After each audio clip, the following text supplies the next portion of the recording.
Today's podcast is sponsored by Grimlick's Animal Avatars and Familiars for personages of a magical or sorcerous persuasion. Wow, they really picked a name that rolls off the tongue. Grimlick's stocks creatures of all sizes, from magical cockroaches, enchanted boa constrictors, all the way through to medium-sized cats and trick bears. All of these familiars are perfectly suited for enhancing the image of... honestly, familiars are so last century. I've been using the Scribone 8 Plus for a year now, and I'm very happy with it. What? Oh, go to Grimlick's Animal Avatars and Familiars if you want a ridiculous and glorified pet. Now get on with the podcast. The sooner you get started, the sooner it will be over.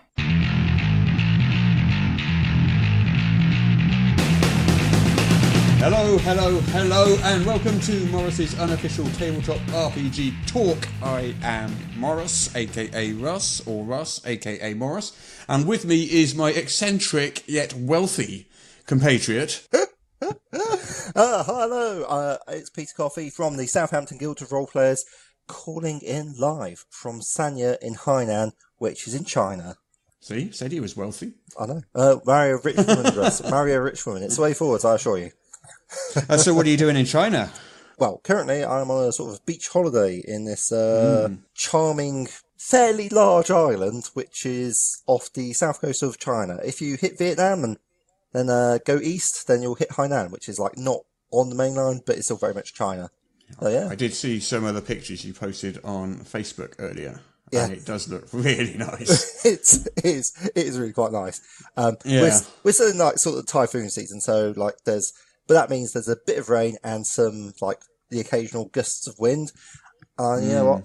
I think that's fantastic because that's my perfect weather. Quite warm, bit of nice warm breezes, the occasional bit of rain to, keep the temperature down. Yeah, loving it, mate, loving it. So Peter, other than glorious Chinese beaches... And food. And magnificent Chinese food... So much food. What has caught your eye this week? Oh, well... This week, I've actually been delving quite deeply into the Zweihander rule set. Oh, okay. Yeah, it's because obviously they won Best Game of the Year, Best Product, and I'm like, alright then, I'll have a look. I'm actually quite pleasantly surprised. So Zweihander being based on one of the older editions of Warhammer Fantasy Roleplay, yeah? Yeah, it's more of a hack than a homebrew sort of thing in that. Right. He's taken, Daniel Fox, the creator, has taken the basis of Warhammer. In fact, an early edition was going to be called Corehammer. And,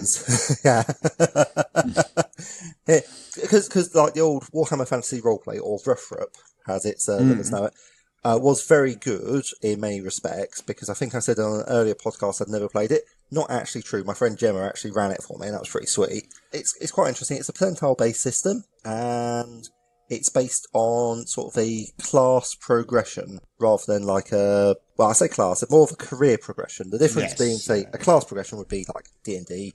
You got your ranger, level 1, level 2, level 3, you get X skills at each level.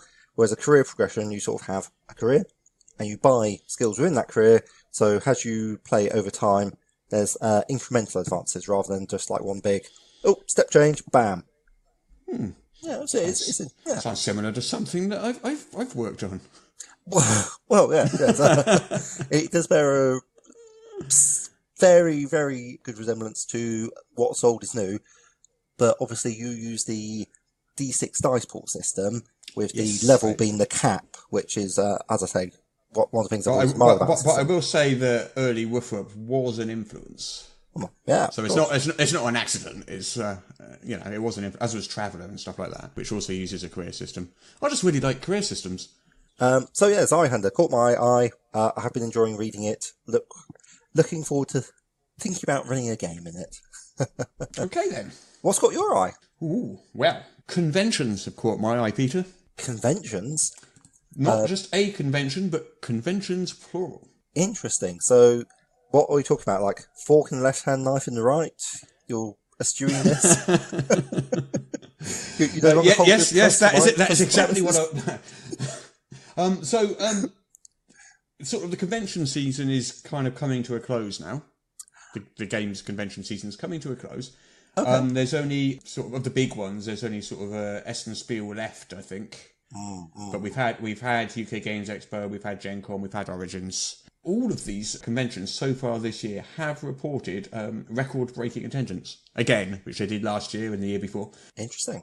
Gen Con, for example, has more than 60,000 unique attendees this year. Wow. UK Games Expo had 21,500. Origins had 18,000. Okay. 18,600, in fact.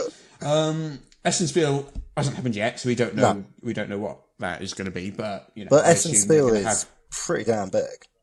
It's not as big as Gen Con. I've Fair. got the figures up in front of me here. So, Essen Spiel doesn't publish its unique attendees figure. This is one in Essen in Germany. Yes, So, that is correct. They all report their turnstile figures. Turnstile is, say you've got a 4-day pass, Yeah.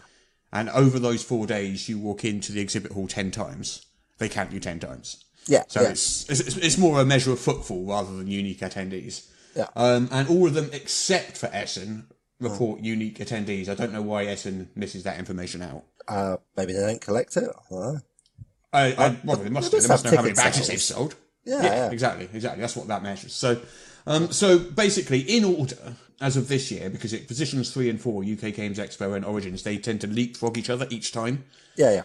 So every time one of them has a convention, it's slightly higher than the previous one, and they just slip past each other each time. So Gen Con, it had 223,000 turnstile with over 60,000 unique attendees. Goodness. That's a lot of people. That's a lot of Essen people. Spiel, last year, so we don't know what this year's figures are going to be, it had 174,000 turnstile, Wow. which is a lot of people. UK Games Expo, 39,000 with 21,700 unique attendees. It's now the third largest dedicated tabletop gaming convention in the world, would you believe? Wow. That's... Origins Game Fair. Yeah, I'm just sort of being blown away by just like the numbers we're talking about here. This is like really an army of geeks. Indeed, yeah. So Origins Game Fair, 70,765 turnstile, caused by 18,648 unique attendees. There is one dark horse in there. There's PAX Unplugged, which is fairly new. It's about the same size, I think, as Origins, but there aren't really any sort of solid figures. There's certainly no unique attendee. I think there's only been one last year, 2017. But forgive my ignorance. PAX, isn't that related to the Penny Arcade people? Yeah.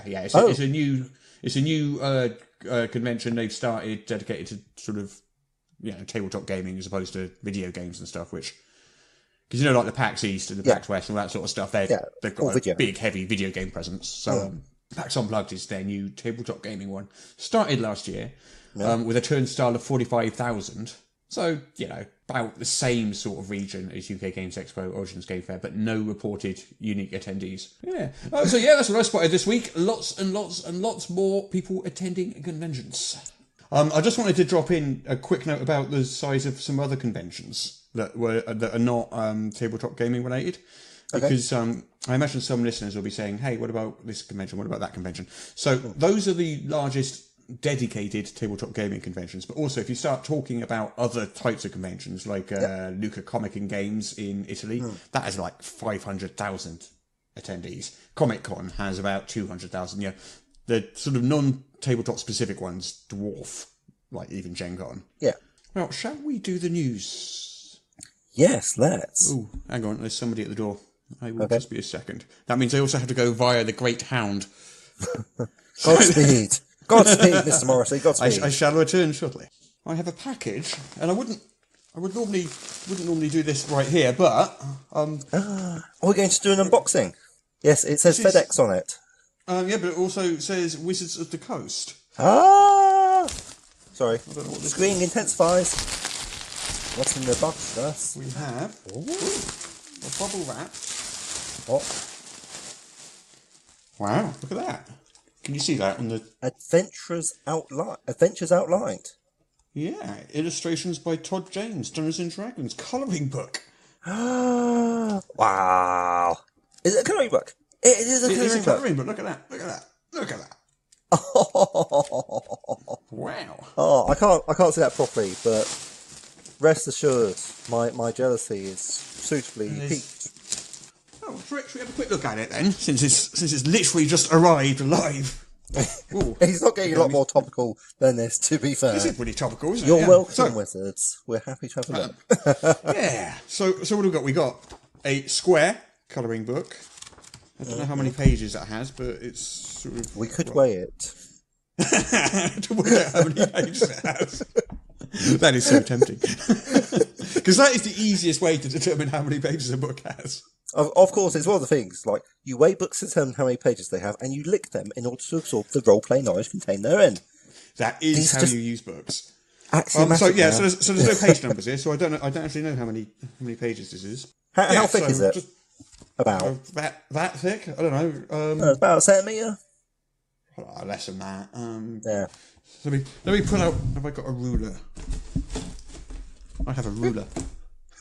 Science is about to happen again on the podcast. So it is. I make that 8mm. Oh, could we have that in imperial as well for those of us listening in old-fashioned measurements? I don't know, quarter of an inch. Quarter of an inch. Let's say quarter of an inch. About a centimetre by a quarter of an inch. Yeah, so we've got a book on. You open it up, and on each spread, basically on the right hand side, you've got a black and white line drawing ready to be coloured in, and on the left, you have a description. For example, this one says, "Duel in the murky wood. When Sir Albrecht and Dastardly Dave faced off for a duel, the last thing they thought they would have to deal with was a Gorgon. After that, they became lifelong friends." Oh, is this a story? What happens? Can I just say that was Dastardly Dave? And so the next one, Sprechen Sie Grell, Mad Maud, Yasmina the Swift, and Frida Firesword were almost to the treasure room when they were ambushed. Too bad none of them spoke the squawking, shrill language of the Grell. Oh, so that's why it's Sprechen Sie Grell. Nice Sprechen Sie Grell. Yeah. Do you want one more? I suppose they could put a sign say "Nosotros hablamos Grell aquí," and why not? I like this one. Ode to a Lich. So on the right-hand side, we've got a picture of what looks like, well, a lich, I guess, on some stairs with lots and lots of skeletons around him. There's a little poem he's got. "There's nothing more foul than a lich, even a belching witch. Covered in pitch, stuck in a ditch, it's not as foul as a lich." A lovely little limerick. I enjoyed that. It's got a certain something to it, yes. Yeah. Maybe we could have a limerick competition. Ooh. I have the best ideas. Have I best something worse? Actually, I like this. A limerick about Dr. Victor von Wolfenhausen-Smythe. Right, listeners. Let's do the competition before the news then, shall we? Because we've got some entries from last week. Oh, yes. Competition time. Okay. What was the competition question from last week? The competition question last week was who did the good doctor climb Mount Everest with, was the question. And we have got 7 entries this week, not this year. 7 entries? 7 entries. So Carl White. Oh, thanks for listening, Carl. He says, "Hi guys, everybody knows the good doctor was accompanied on his Everest excursion by William Shakespeare. Historical fact." He then goes on to say, "Read Dread. Are we there yet? Are we there yet? Are we there yet?" No. Still just waiting for those approvals to come through. Still waiting. Right, so the next person was Kian Hamzai. Oh, thanks for listening, Kian. So he says, "Hey, it's me again. For some reason, last week my account name had switched. My actual name is Kian Hamzai. Before you pronounce it wrong, it's Kion Hamzi." Okay. Too late, my friend. Too late. Kion Hamzi, we apologise. We apologise for us. It's okay. He can't pronounce anybody's name. I'm very sorry, Kion Hamzi. He pronounced my name properly, but only after extensive beatings have been administered. But Kion does, I'm pleased to say, accurately and correctly say, Victor von Wolfhausen-Smythe climbed Mount Everest with William Shakespeare. Have a great rest of your day. Good work, Keon. Like it. Very nice. Next was... Oh, no, that wasn't one. Okay. This one. That was spam. This one. Tim McNeil. Thanks for listening, Tim. Assuming you're not spam. Right, Tim McNeil either is not spam, or this is incredibly coincidentally accurate spam. We just don't know. I suspect that Tim is indeed a real person, because he says that the esteemed Doctor of Improbability climbed Mount Everest with one William Shakespeare. Love the show. Thanks for making it. Hey, but thanks for listening. Next, yes, we have Mark Rosenthal. Thanks for listening. Russ and Peter. Dr. von Wolfhausen-Smythe climbed Mount Everest with William Shakespeare. The bard looks so distinguished once he grew that beard. I believe the good doctor is as keen with his fashion sense as he is with game design. Rosenthal rhymes with hall or wall, not hal or pal. Again, so Rosenthal. Yes, basically. again burying the lead there, but... So I'm very sorry, Mark. I mispronounced your name all the way through that. So our next entrance is from Alex Slotkin. Thanks for listening, Alex. If that's your real name. No, well, I'm fairly sure I pronounced that one correctly. He says, I am a long-time EN World reader, but first-time podcast listener. Upon seeing the topic of your latest episode, What's an RPG Freelancer Worth, I felt compelled to check it out, and I am so glad I did. I really appreciated the detailed advice and valuable resources from someone who has been in the business for such a long time. Quite the motherlode for an aspiring RPG writer like me. I also enjoyed the witty banter and recap of the latest RPG news. Who knew we had witty banter? I think it must have got us confused with another podcast. No, thank you very much. That's really nice of you to say. Yeah, it's just valuable resources. That can't be us. Nah, confused. Doesn't sound like it. But anyhow, on to the take business it, at hand, he says. Yes, You asked who did Dr. Wolfhausen-Smythe climb Mount Everest with? The answer, of course, is the OG bard himself, Mr. William Shakespeare. I imagine it must have been difficult reciting sonnets at such a high altitude, what with the oxygen poor air and all, but there you have it. This one is from Daryl Masson. Daryl Masson. Okay. It's not Daryl, our producer in disguise, is it? No. Well, okay. I don't know. If you can disguise yourself with an email, but Daryl Masson. He says, he starts with an interesting question. Hello, Morrus and Company. Does your party have a collective group name yet? All proper adventuring companies need one. Interesting. We should think on this. You should. But moving on to the actual question, the esteemed Dr. Victor von Wolfhausen-Smythe climbed Mount Everest with Shakespeare. My knowledge of the sonnets they composed is unfortunately lacking, but could probably be identified by listening to them while deprived of oxygen, as Shakespeare most likely was. The esteemed Doctor has no need of trifles such as air to breathe, and thus would not have been affected by Everest, or, in that matter, the moon. It's almost like the guy's met him. I know, right? If we've been around as long as the good doctor has, you will meet a lot of people. So it sounds like he's one of those heroes that has permeated the national subconscious. That's probably true. Would you like to roll it? Love to. 4. 4. 1, 2, 3, 4. Tim McNeil. Tim McNeil, you are this week's winner. I will get your book right out to you. And the question for this week, prize will be, I am going to send the winner of this week's competition a copy of Adventures in Middle-earth, which is the D&D 5th edition version of Cubicle 7's The One Ring game. So if you want to play D&D in Middle-earth, this is the book for you. Yeah, so the competition question was a little different this time. We have a challenge, and the challenge is to write a limerick. A limerick? Featuring Dr. Victor von Wolfhausen-Smythe. And we will choose the one we like the best. Please send your entries to morruspodcast@gmail.com. That's MORRUS podcast@gmail.com. All entries must be received by midnight GMT on Sunday, August 19th. That's the competition this week. Write a limerick featuring the esteemed Doctor. And the winner of the competition will get a copy of Adventures in Middle-earth for D&D 5th edition. And now, part 3 of the Morrus's unofficial tabletop RPG talk interview with the legendary Dr. Victor von Wolfhausen-Smythe. I was just wondering about whether you have a new book in the pipeline. Yes!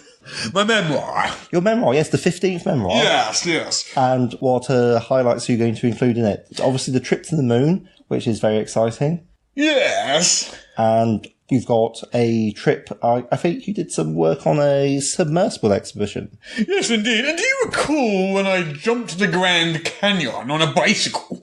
Who could forget? It was on all the major networks. Indeed, yes. So I covered the training regimen I underwent in order to achieve that feat. A lot of people, some more sceptical than I, have said that it would be an impossible feat without the aid of artificial stimulants. Do you know what the secret was? No, please tell. Spinach. I ate lots and lots of spinach. Lots of spinach. So what we're saying is you might actually have been the inspiration for the original Popeye as well. Yes, I believe they based the character on me. I can certainly see the resemblance. Why, thank you. It's the corncob pipe. It does everything for you. So Dr. Victor von Wulhausen-Smythe, we've talked about your latest book. We've talked about your previous travels. Yes. Yeah. So any plans for the future? Plans, you say? Yeah. Well, obviously I am a spontaneous type. It's very true. You've conquered the worlds of music, literature. What's there left for you to do? Indeed, I plan to star in a couple more major motion pictures. Fantastic. Perhaps do a play or two upon the Broadway. Excellent. Maybe bring it over to the West End. Important. And then I have some more travelling to do. Yeah, I can hardly believe that. What's your next place on your travel itinerary? I was thinking of revisiting Torrell, albeit Torrell. Albeit Torrell? Can't sound familiar. That is where that Waterdeep city I mentioned earlier was located. Fantastic. Yes, so I thought I would take a trek around albeit Torrell. I thought I might visit places such as Candlekeep and Cholt, where I understand dinosaurs be. Absolutely. Cholt is famed for its dinosaur races, and Candlekeep has a lot of books. Possibly you could take some of yours along, and they might be interested. I imagine they would sell very well. Very well, indeed. I also wish to visit a Dragonspear Castle. An evocative name, if nothing else. Yes. Have you ever fought a dragon? Of course. Oh, I'm sorry. Could you tell me a bit more about it? I've never actually seen one myself. So. I was on Kryn, you know. The world of the Dragon Lance. Yeah. I was engaged in a mighty war, and I came face to face with a mighty green dragon. That must have been terrifying for you. Indeed, I took up a dragon lance and I speared it through the heart. Oh, swift, decisive action. A hallmark of yours, it's true. The dragon gasped, expired. What did you do then? I took its head home and mounted it upon my wall, of course. Well, it's certainly a traditional way of doing things. Yes, it's a mighty ornament. It looks fantastic alongside the second head of Tiamat. I mean, some people have said that dragons are an endangered species. Well, they are when I'm around. Well, that's all we've got time for now, but thank you so much for joining us, Dr. Victor von Wulhausen. You're welcome, young man. And hopefully at some point you can join us on the show for future tales of your shenanigans and adventures. Yes, I would love to. It has been great fun.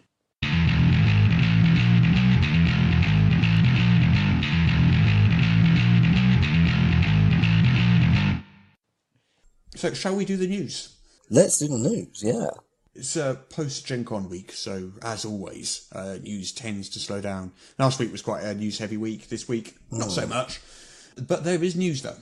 First thing, the Starfinder role-playing game, they're bringing out a Starfinder beginner box. Oh, nice. That's an excellent call. Beginner boxes are very helpful for getting people into the hobby. Well, the Pathfinder beginner box was gorgeous. I think it's one of the best starting products that I've ever seen. It's absolutely lovely. And so if the Starfinder beginner box is similar, then, I'm definitely going to get my hands on that. Starfinder beginner box, it says it's going to be a self-contained game, streamlined rules, similar to the Pathfinder beginner box. There is not much detail as the box is still in development, but it will include separate books for GMs and players, stand-up pawns, dice, maps, stuff like that. No retail price out yet, but the Pathfinder version was $34.99, so I don't know whether I assume it will be a similar price. And it's expected in spring 2019. Fantastic. Well, that will be fantastic news for the nascent Starfinder community that's kicking around. I think they will probably want a bit of extra help because obviously you've got Pathfinder 2 coming out as well. So, yeah.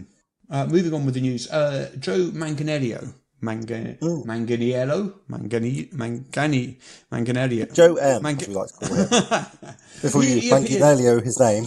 He appeared on an American show called The Late Show with Stephen Colbert.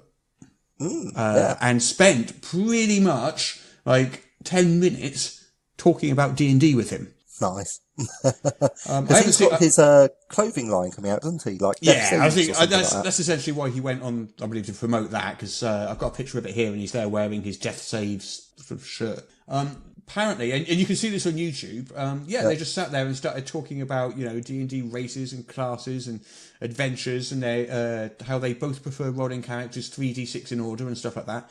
Apparently, you can see that up on the Late Show's YouTube channel. Oh, 3d6 in order, oh, nah. Nah, that's a hot button issue, I'm afraid. 3d6 order, I'm like, nah, mate.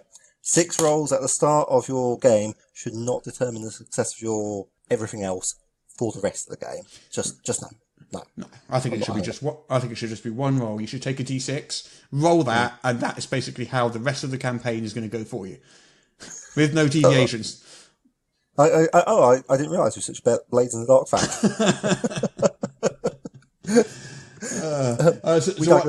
What else do we have? I think there was quite an interesting opinion piece on Ian World about 3D printers. Yes. Because obviously there have been several Kickstarters for one of those. I know my wife has been waiting, she informs me, for over 3 years for one Kickstarter to deliver for the 3D printer. Maybe we should segue effortlessly from news into talking about the topic of the week. Which is? Talking about Kickstarters. Kickstarters! Well. Clearly, some Kickstarters are more successful than others. That is a true statement. It is a true statement.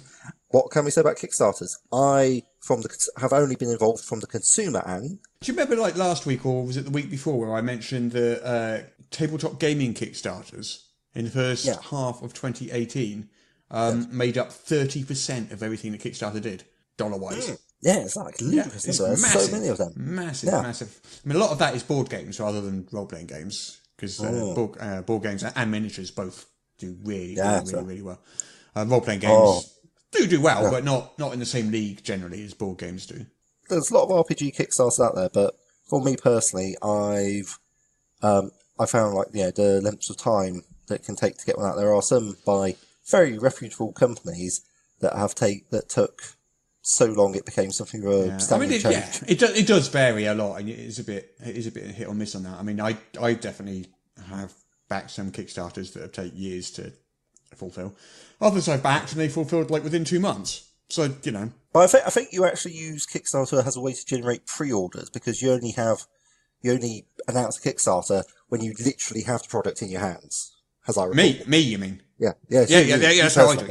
Yeah. So when I your publishing hat. Yeah. That's when I point to you as a pod hat. When I run a Kickstarter, we basically have a rule here at EN Publishing where if it's on the Kickstarter page, it exists. I physically got it in my hands. So when the Kickstarter ends, there's no way that there's a year to wait while this thing is being sort of written and illustrated and all this sort of stuff. There's no stretch goals that are going to delay it. No. The thing already exists and sent it straight out.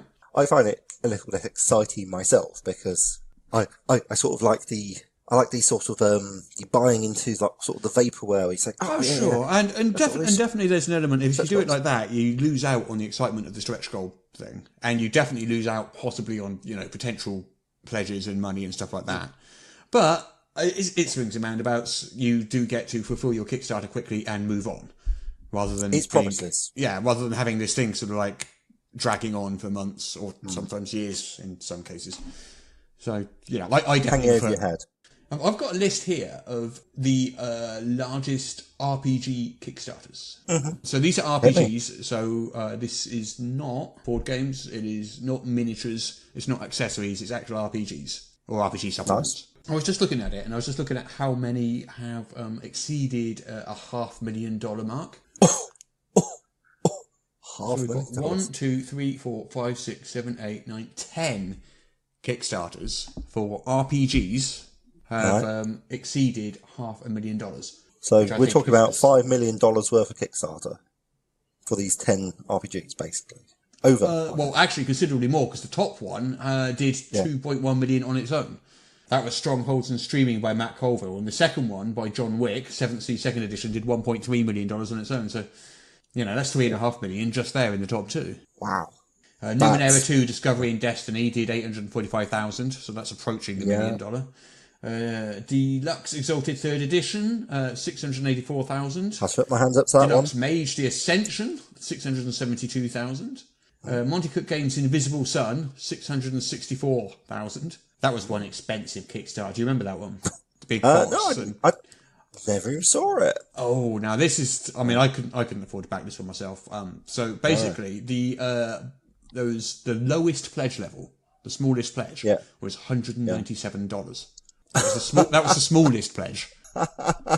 It was it's this gorgeous big black box full of stuff. It's super high quality. You get you get $197 worth of stuff, certainly, but it wasn't a cheap Kickstarter. But anyway, it made $664,000. Robert E. Howard's Conan role-playing game for Modifius, 627,000. Call of Cthulhu 7th edition, 561,000. The original Numenera Kickstarter for Monty Cook Games was the first to ever pass 500k, role-playing game, to ever pass 500k, did 517,000. So they're the ones that have beaten $500,000. Wow. Smashing it several times over in some cases. Yeah. And there's tons and tons that have beaten $100,000. So Kickstarter is so important to the industry at the moment, I think. There is sort of two at the moment that I can think of offhand which have definitely gone past $250,000, which is the Expanse one and Monty Cook Games, Your Best Game Ever. I'm not sure what that's done, but it's certainly shooting up there. I'm going to have to put my hand up to that one as well. Oh, you've backed that one, have you? Which one, the Expanse or Monty Cook Games? No, actually, I went in for the Best Game Ever. Oh, right, yeah. Because it just sounded like it was going to have so much information for GMs, all these different articles from like a wide variety of sources. I'm running a games club, so I sort of feel like I have to maybe know something about it. So what did you want to talk about Kickstarters then, Peter? Did you have questions about them or any topics you wanted to delve into or what?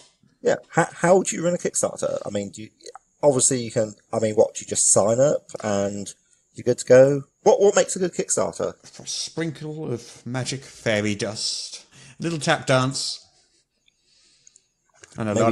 Demonstrate the tap dance for the listeners at home. All right. From the publishing end, then, So I assume that our listeners know what a Kickstarter is. Do you think we should very, very quickly? Do you want to very quickly sort of recap what one is? I assume they all do, but just in case there's one out there that doesn't. Well, Kickstarter is in fact a bit of a term like Hoover, in the sense that it's actually an example of crowdfunding. The most popular is the Kickstarter website, but there are other crowdfunding websites that do exist, which frequently get people to subscribe to them. And essentially what these crowdfunding websites do is they allow you to advertise to people that you have a product that you wish to get funded. The crowd can chip in at various what they call pledge levels of like $1, or in the case of very expensive Kickstarters, $197, and anywhere in between. And or once it's reached a pledge, indeed, yes, you can go higher. There's, I think, no limits apart from what your wallet will allow to how much you can pledge to a Kickstarter or other crowdfunding platform. And with this, it will, once they've reached the pledge level, then the funding is secured. The crowdfunding website takes typically a small percentage of the fees to pay for its own costs in running, and then the creative types get on with creating. Things we talked about included stretch goals, which is where they say, well, we need 30,000 to make a role-playing game book in, say, black and white, but if you give us $90,000, we will make this full colour, hardcover, etc. Yeah. And those are, of course, not numbers to be relied on, because I'm just literally plucking them out of somewhere. Yeah, but stretch goals are basically milestones where the creators agree to do additional. Yeah, it allows them to create a nicer product. Yeah. I think one of the things to bear in mind when you're running a Kickstarter, and this is important, is that running a Kickstarter is a full-time job. Right. You can't, if you just start a Kickstarter, then sit back and wait a month, and then go and see what's happened to it. The odds are not a lot will have happened to it. You have to be out there every single day promoting it, working hard on it, communicating with backers, spreading the word. A lot of marketing giving out previews and stuff. I mean, Kickstarter itself is one of the best marketing platforms you could possibly have in this industry. It's fantastic. It creates so much awareness for your product, but only if you use it right. You've got to do the work. You can't just whack something up there and expect Kickstarter to do all the work for you. You have to then use that. You have to work hard and do it every single day. And build and work through your social networks and so forth to get it promoted. Exactly. One thing that I... Because, I run a tabletop role-playing game news website. And obviously, there's so many RPG Kickstarters that we get news about them coming in constantly. One trend that does happen, and which is basically one of the biggest mistakes you can make with a Kickstarter, is we'll see people sending in emails, news about their Kickstarter a week before it's about to end, and it's not on track to fund. And then they've suddenly thought, maybe I should do some marketing. And so they'll send you an email and say, could you help us get the word out? And at that point, you're thinking, it's too bloody late, mate. I mean, you should have sent us this email a month before your Kickstarter launch, not a week before it fails. So, your marketing starts before your Kickstarter. Yes. Like, get it going, keep it going. Keep it the pressure. Yeah, you talk about it. I mean, like Green Ronin with their Expanse Kickstarter, the recent one, they had a countdown leading up to it. Most companies that are experienced at this, they tell you in advance when the Kickstarter is going to launch. You get to sign up for reminders and stuff, so that they get a big successful launch right at the beginning. Yes, because one of the other things about Kickstarters is it tends to be kind of a self-fulfilling prophecy. There's a pile-on effect, isn't there? Yeah. So if you have a good launch, the chances are you'll have a decent Kickstarter. If you have a poor launch, I mean, it's not an absolute rule, but generally speaking, you really do want a good launch if you can get one, and that means making sure people know it's coming, and making sure that they sign up straight away. Ideally, you want to try and almost meet your pledge. What's it called? Fulfill your pledge goals. Like you want to basically fund. That's the word I'm looking for. Yes. You want to fund in the first week or so. Right. Everything else is people. You should be funding in the first couple of days. Yeah, and depending what the thing is and how high your thing is. But if it's for like a book or something, you should be funding pretty quick. Yeah, generally speaking, it's relatively cheap too. Yeah, usually I tend to fund in a couple of days, which is kind of the target I go for. And then that means that it changes from being less of a gamble. I mean, you're not actually gambling your money though, because no money is actually taken from you unless it's successfully funded. Yes, that is correct. Yeah, and it's only when people... But basically, when you see a funded Kickstarter, I think psychologically, it says to me anyway, if I pledge money, I will definitely get what I'm asking for. Well, one interesting thing about, because of the way we run Kickstarters and we have the product already there, it means we can set our sort of funding goal a little lower anyway. Because, let's face it, we've already paid for the book. We're more recouping costs at this point, so we've got to sell it. So, it's not... in our case, it's not even a gamble that the thing is going to exist. It has to. I mean, it already does. So, you can set the funding goal a little bit lower. I find that's helpful. That's a sort of good tip for running a Kickstarter. Going back to the beginning, how do you work out how much to charge for a Kickstarter? First thing you need to know is how much does it cost to print your book or make your book. If you haven't got it already, then how much does it cost to write your book, illustrate your book, lay out your book, print your book? How much does all that come to? That is your absolute minimum amount. Yeah. Shipping costs typically are added on top of that, so you don't have to worry about that right now, because Kickstarter, you make your pledge and then it adds shipping costs on top. So you do have to make sure you get the shipping costs correct, because some Kickstarters, especially when they're sending out to a lot of people, have ended up going in the red because they underestimated shipping costs. And bear in mind that the longer you leave between the end of a Kickstarter and shipping, the higher the chances that the shipping costs will have drastically changed. Yeah, the US Postal Service, from what I've read, not as I say being an expert in the field, what I've read, they tend to whack those shipping costs up on a regular basis. Certainly shipping from the US to a non-US country can be very, very expensive. For example, I can't remember who it was. Was it Pelgrane Press? I can't remember who it was. They found it was actually cheaper at one point.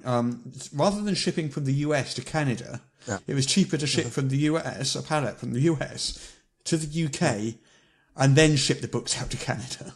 So shipping can be quite the sort of landmine. You've got to be really, really careful and look at your costs there.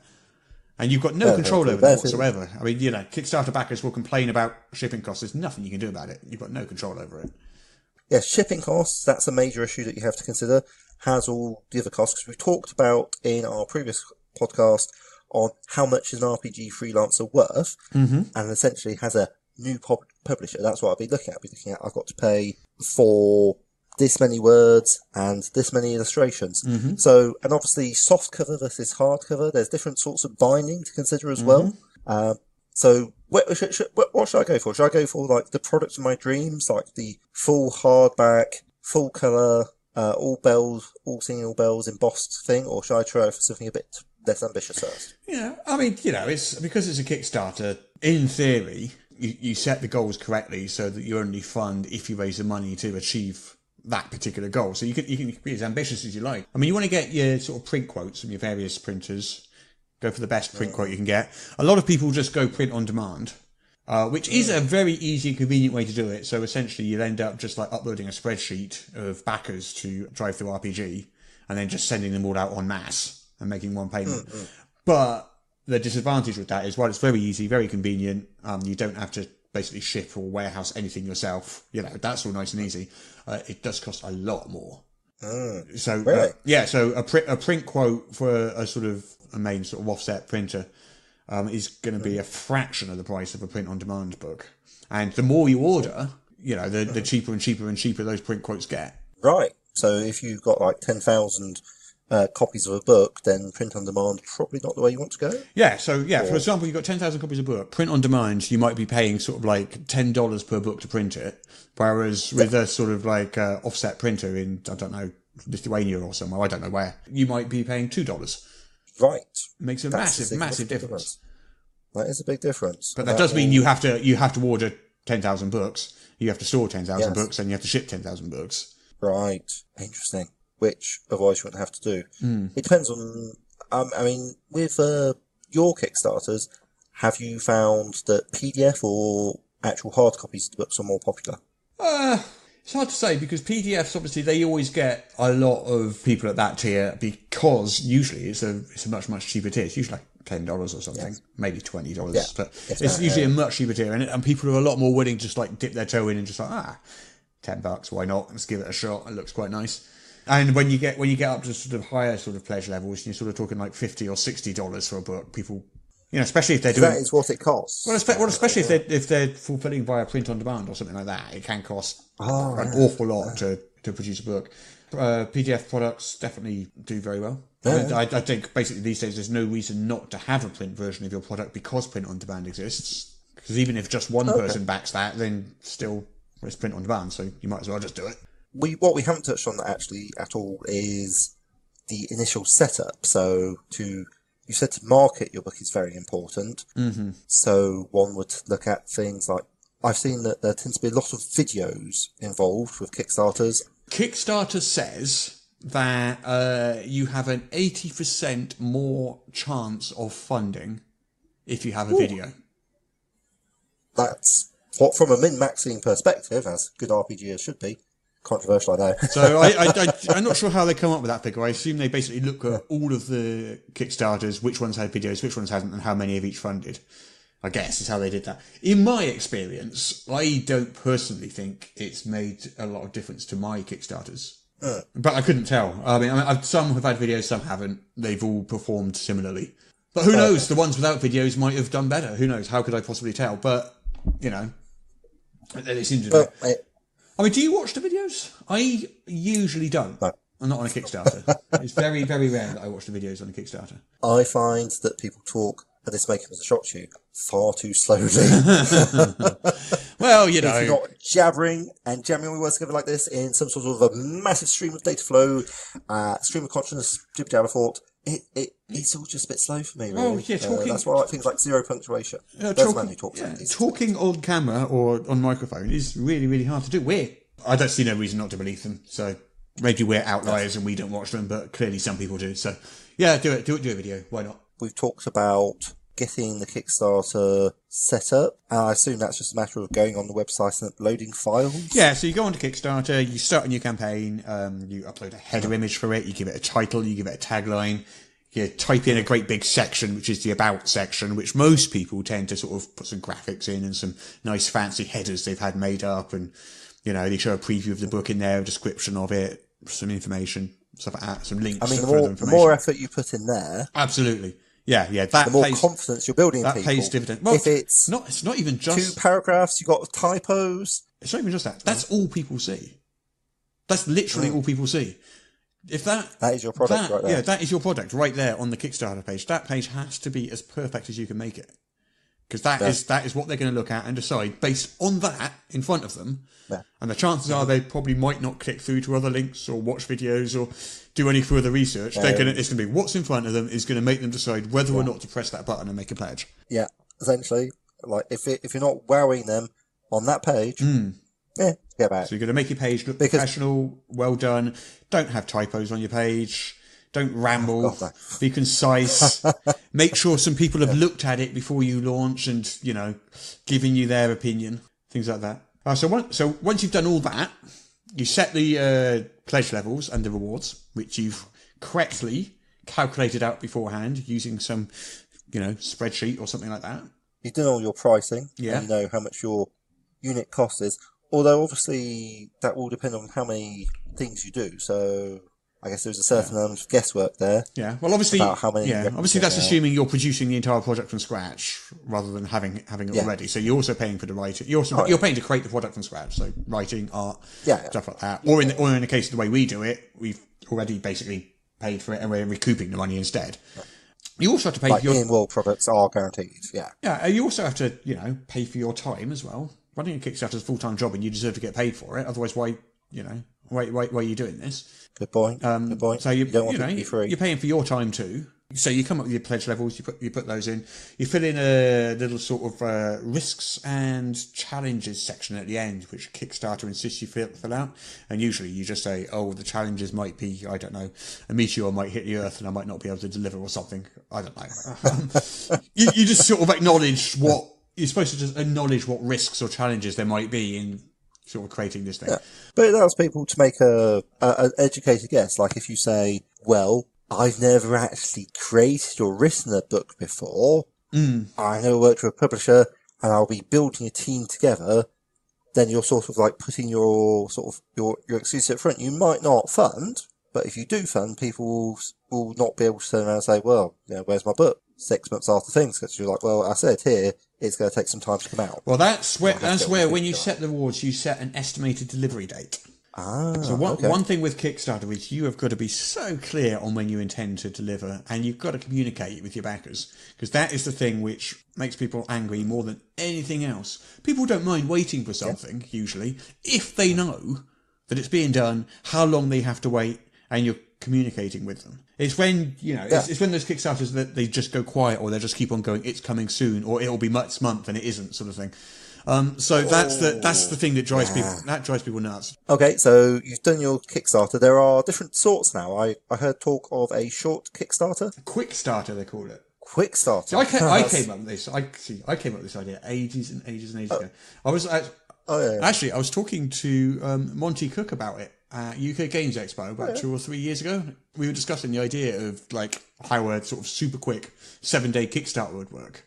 And I was saying that I'd always wanted to try that, because one of the fundamental truths about Kickstarter is usually you run a campaign for a month, and in the first 3 or 4 days you'll make about a third of your funding. In the last 3 or 4 days you'll make about a third of your funding, and the whole of the rest of the month you'll make about a third of your funding. So the whole middle period, you get a really exciting beginning period, really exciting end period, and this really long flat period in the middle where almost nothing happens. Yeah. I mean, still, just chop it off. Yeah, I mean, still, it's a third of your total money, but on a graph, it looks flat. Yeah. So my theory was, why not just squash those two exciting periods together and just have a 1-week Kickstarter and see how that works. And I've never tried it, but people do that now, and they call it Quickstarter, and they run very, very short Kickstarters, you know, in and out. No, you'd want to do like lots of free marketing. Yeah. like again with that countdown idea, and then do the big push. Well, my general thing is you announce your Kickstarter a month before it's going to launch. Do a month of marketing. It doesn't have to be super heavy, but you're going to make sure you're just like plugging it time to time, mentioning it from time to time, making sure people are aware it's coming, make sure the date it's coming is a known factor, and things like that. Yes, allow it to permeate people's consciousness. And then when it actually launches, then your sort of marketing machine, as it were, should be in full gear. You should be sort of like, if you can, you should be like sending out previews to websites. And I'll tell you, as one of those websites, just sending us a link and a blurb isn't really interesting to anybody. Send out an exclusive preview. We'll probably share that. That's interesting. Like, what are you looking for? Like, do you want a full PDF? Do you want... So what I personally like to see, if I get an email and it's a link to a Kickstarter and someone's saying, can you help us get the word out? I hit delete. Well, come on, make an effort. If I get if I get an email and they said, okay, this is an exclusive preview. This is sort of like, I don't know, the first 8 pages of the book, or it doesn't even have to be 8 pages, 2 pages, a nice pretty 2-page spread from the middle of the book, which no one's seen before, or something like that. They give that to something newsworthy. Yeah, something interesting, something, and quite frankly, if you post something on a website, if I post a news item, if it's just a product cover and a blurb, it's basically met with a resounding silence. Yeah, tumbleweed. If you post an actual preview, an exclusive preview of something with some stuff that people can sort of like get their teeth into, you usually tend to get some discussion around that. You tend to get more of a bite. So it's definitely in the sort of marketers' interest to make sure that what they're sending out to sites is content that they can use to actually generate a decent news article. And a decent news article isn't a product blurb. That's an advert. It's a bit like a CV in some respects, in that you should tailor your ad to the company you're sending it to. So if you were to have a look at, say, the In-World Style Guide, to pick a random example, and say, well, this is the sort of thing they'd like to see, and write something like that before sending it out, that's going to help. Yeah. Because the less work you have to do, the better. Certainly, I mean, I've been on the other end of that as well. I've had to like contact sites like Geek and Sundry and stuff and ask if they're willing to sort of show previews and things. And sometimes they say yes, sometimes they say no, depending on, what they've got lined up over the next month or so, and what they're focusing on at the moment and who they've got available to do it and all this sort of stuff. Or whether they're interested. Sometimes they're just not that interested in that. And stuff like that. So I've been on the other end of that, and I know that, you definitely need to sort of tailor your approach to different places. Like Geek and Sundry is a very, very, very positive site. They're not sort of there to sort of do an insightful review of your product, but what they will do is talk about what they love about your product, which is, one of the reasons I think they're so successful, because it's, they're generally quite a pleasure to read. Marketing, make sure you start it a month beforehand at least. Make sure the Kickstarter launch date is known in advance. When the Kickstarter starts, you're marketing it as that is now your full-time job for the next month. Your editor Daryl here with a quick reminder about our Patreon. Over at patreon.com/Morrus, you can help support the show and get access to an exclusive episode of Deleted Scenes every week. This week, oh boy, there were a lot of tangents. Yodeling, Alexa, miniatures, piracy, dropped calls, giant shoulders, Peter caught in a lie, Chinese drink advertorials, and a lot more. To get access to all the Deleted Scenes episodes every week, subscribe on patreon.com/Morrus.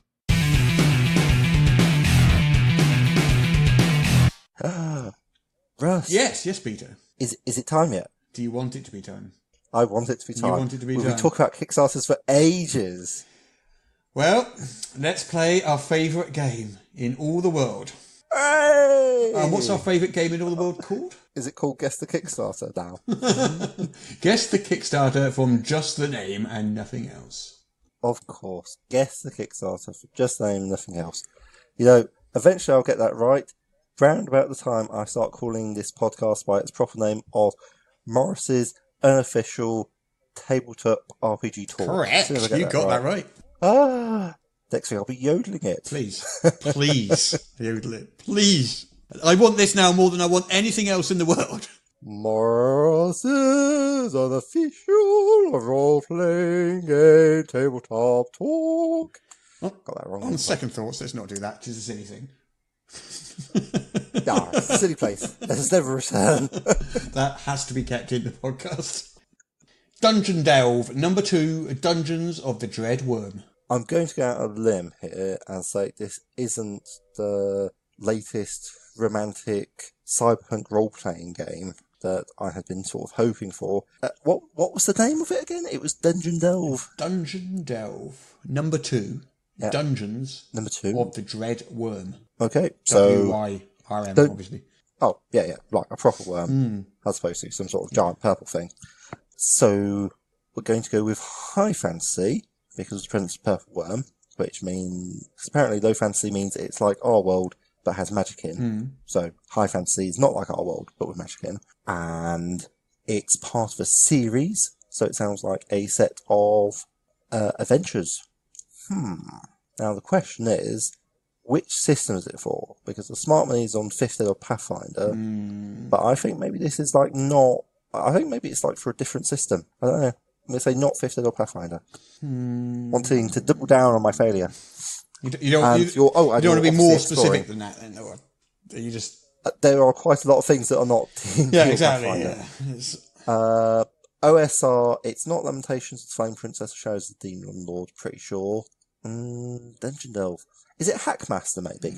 It's first edition AD&D, so it's not a million miles off Hackmaster. It's not quite a case of twins, but it's like definitely a body double. Yeah, so it's a 32-page adventure for first edition AD&D, old school style with the old school sort of blue and white maps and black and white art and stuff like that. Heavy into nostalgia. I like it. Sounds nice. It's a high-level adventure for characters level 10 to 15. In this adventure, the adventurers will explore the death trap lair of an infamous red dragon to seek out her fabulous treasure hoard. Nice. That sounds like it would be a good pre-gen for someone. Right. Okay, so next one. Okay. Ooh, interesting. Okay. Oracle Sites. How are you spelling sites? Sights. This is interesting, actually. I can tell you in advance, you will not get this. Okay, Oracle Sites.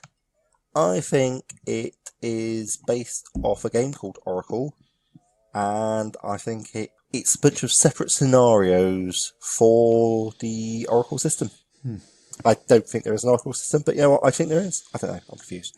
Okay, what is it? You score 0 points out of a million for that. Woo! Oracle My worst Sites score are a ever. handheld projection device for tabletop RPGs. You can't see my face listening to the phone, but I'll give you a clue. This is not what impressed looks like. Oh God! So it allows you to overlay a range of things like area of effects of spells and traps and stuff onto any map surface without interfering with the miniatures on the table or needing to use square-based flooring. So it's some sort of app for your smartphone or something? No, it's like an it. object. It looks a little bit like a torch or something. It comes in a little travel case, and then you get a bunch of templates which you attach to this torch, which has sort of lines, cubes, radiuses, cones, and stuff like that. And then you shine this torch down on the surface, on the table surface, to illuminate out the area of a spell or a blast radius of a fireball or whatever. So when we say torch or flashlight for our American listeners, and then there's some sort of cutout that one would put in front of the bulb in a Batman-esque fashion, and then shine it upon the gaming system, upon your gaming table. Is my understanding of the matter correct? Okay. Yes. Eldritch Century Monsters Wave 1. Oh, isn't this something Angus was quite heavily involved in? I think it's Call of Cthulhu. It sounds like a role-playing game. I think with some tabletop elements that I could just be making that up. Throwing that in, so you've got H.P. Lovecraft's sort of 1920s era, and this sounds like it's a monster manual or something similar. It says it's a multi-platform approach with skirmish miniature games, board games, fictions, and a tabletop RPG. But this particular campaign is for a series of miniatures of, a bunch of weird sort of, eldritch monsters and creatures, basically. So it's provided. So it's not so much a monster manual, but like providing you with what, the pawns? Miniatures, yeah. Well, I presume it must be giving you the stats for them as well. Okay, yeah. So yeah, that was pretty much bang on. But I suppose that's the advantage of actually knowing angles. I suppose, yeah. It will pop up in my feed occasionally. Okay, next one. Over the Edge, a role-playing game of weird urban danger. Ooh, I'm guessing something like Being Human or something similar, where you've got, I don't know, the standard. Isn't it strange? It's just become standard now. Werewolves and vampires and ghosts. Oh my! that seems like an everyday thing we should have in our lives. I'm not complaining. It's just weird to me. It's standard. And Over the Edge. So, I guess a game of slightly less than cosmic horror about identity and what happens when you become one of these strange and unusual toothsome things that goes bump in the night. So, the setting of Over the Edge, it's a fictional modern-day island. It's called Al Amaja in the Atlantic Ocean. And it says here it's home to the weirdest city in the world called The Edge. And this city's filled with conspiracies, paranormal entities, mad scientists and secret agents, and is the front line for the last war, a conflict that rages unseen and unknown to most of its inhabitants. You know what? I like it. It's ambitious. It's renamed an entire country, and it's going hell for leather and saying, yeah, we don't care, we're just going to do all sorts. Pixies and nixies and silkies and selkies, boggarts and other things that go bump in the night. We're going to go double down, make it all happen. Love it. So that's the podcast over for yet another week. Thank you so much for listening. I'm not sure whether that noise was Peter or it's a noise of disappointment. whether it was my dog. One of the two. That was me as well, sorry.